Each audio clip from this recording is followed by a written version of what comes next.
feel like we can't do this thing with a hat on when you have the best hair that 2019's ever seen. Happy New Year, my friend. Silent Mike back with another video. Today we're gonna tackle controversial, maybe not controversial, but the hot topic of supplements. Be sure to like this video, subscribe. We're dropping 2 videos a week. I'm twitching 5 times a week. If you guys are into any kind of video games or just hanging out with me, check the link below. So a longtime friend, very strong guy, very intelligent, strength and conditioning, powerlifting coach, John Stewart. You can check him out on Twitter at JSStrength or Instagram, I believe, the similar name. Don't quote me. My Canadian friend, he tweeted out, which made me brains think. Sometimes in between sets at the gym, I give myself like 30 seconds right now. I'm doing a legs push pull. I'm in and out in an hour. I get 10 minutes of hard cardio done. And in between sets, I'll just read Twitter a little bit because I love Twitter a lot more than Instagram. Sorry, Instagram. It was a great time when we were there, but now our relationship's getting a little fuzzy. He said, taking a new supplement in hopes of increasing your fat loss progress is akin to banning straws to save the environment.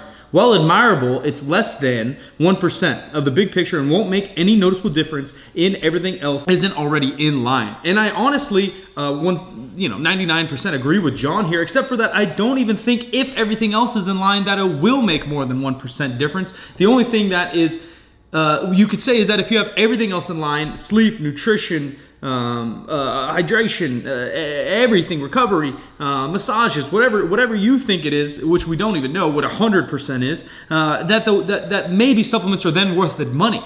I don't think then they'll add more than 1% to your progress. And that's coming from someone who I absolutely love shortcuts. My entire goal in life is to optimize and make more efficient everything I do. And that's why I'm a little bit OCD, a little bit too passionate or intense into everything I do before I hop in, which isn't always the best thing, but before I hop in, I like to learn everything I can on the topic so I'm not spinning my wheels or wasting my time. And that's what I did with training over the last 10 years. That's what I'm doing with content creating. That's what I do with podcasting. That's what I do when I research to buy a new computer or a new TV. I like to get all my data straight so I can make the best purchase, the most efficient. If not, I freak out a little bit on the inside.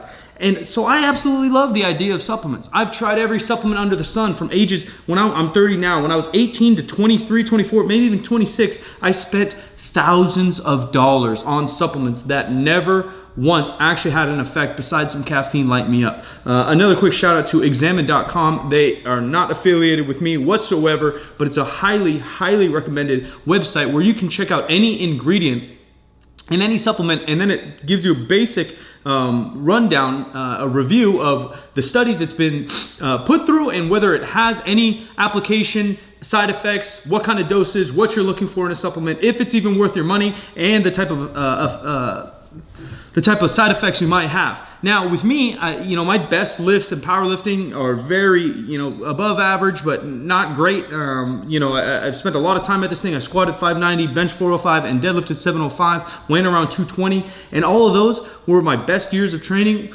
I still am yet to look my best. I believe around 35, I'm gonna be a shredded, mean looking bodybuilder. But point to those are that all my best progress in strength and aesthetics will come without supplements.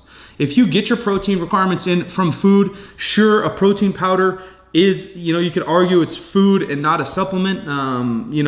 Whether we want to play semantics in this video or not, you can use some supplementing protein powder if you can't get in the chicken, steak, fish, veggies, legumes, whatever it is to reach your protein maxes. But I think if you get your protein from your foods, you get your micronutrients from your veggies, your fruits, you stay hydrated, you get a lot of sleep, and you have a good program. And I don't mean just a workout. For anybody that's new, the difference between a workout is sets, reps, what you're doing in a day. A program allows you to progress with intent over time.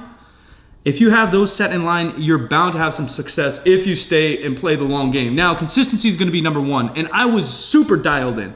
I was dialed in as an athlete from basically age 12 as a basketball player all the way up until maybe 26, 27, 28 as a power lifter. And within that, I eat, sleep, dream of my success as an athlete. I was dedicated to the max, and I still don't think that I was 100% in line. We are humans, and sure, someone's gonna comment below, well, I heard so-and-so hasn't had a carb since 1988, and I know he's more dedicated than you. That may be a case. There may be more people more dedicated than I was as an athlete, but I still don't think that the majority of people that are reaching common goals or even extreme goals at the highest level, powerlifting, bodybuilding, NBA, whatever it might be, are on par 100% of the time. I'm sure LeBron James is having some late night red wine and staying up too late. I'm sure Kobe Bryant went out, played a little poker till 2 a.m. before a basketball game. We are human. We are here to enjoy our ride. We are here to write our own story. And I know we're getting off a little bit on a tangent, but I think that we shouldn't judge others for their progress or their dedication to a craft. I think that you should do the best, whatever balance is or whatever fun is or whatever moderation is to you.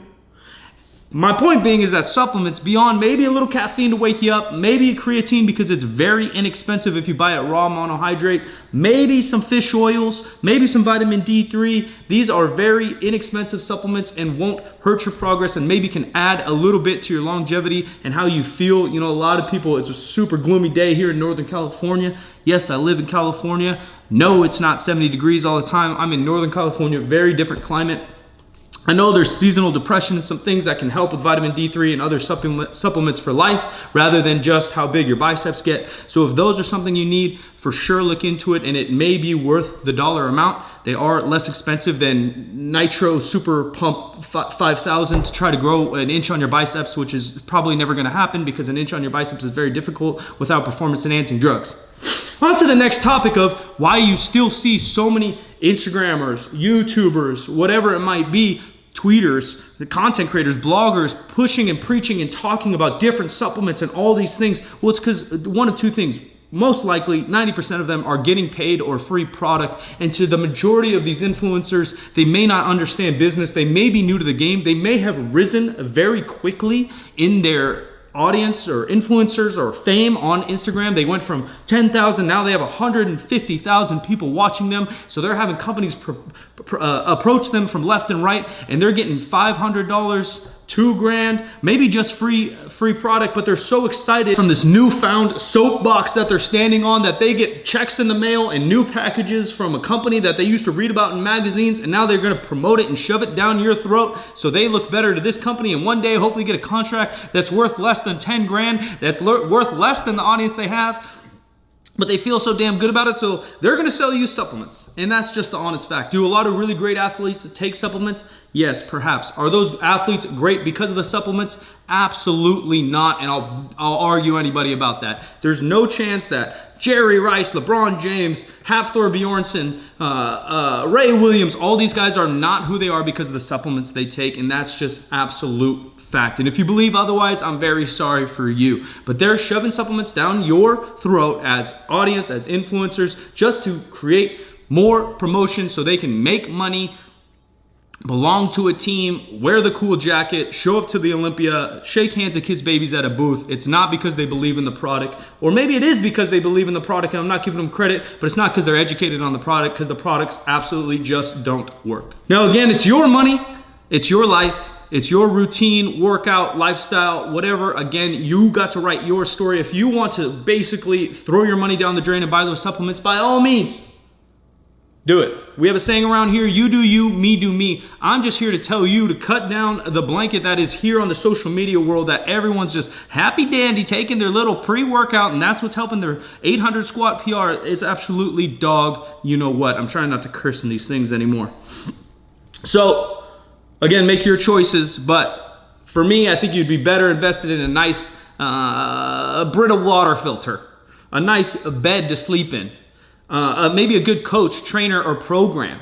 Maybe some educational things on how to outline your own diet for longevity or progress. Or you just save that money and go buy yourself whatever it is you want to buy, a nice vacation with the family, buy yourself a movie with the girlfriend instead of that $100 bottle of testosterone booster 9000. Again, guys, Silent Mike, give this thing a thumbs up. Comment below what topics you guys want me to uncover, what topics you guys want me to be a little bit more raw about that some people may just be dancing or sprinkling a little sugar on. I appreciate y'all. See you on Twitch. We'll see you in the next video. I'm out of here.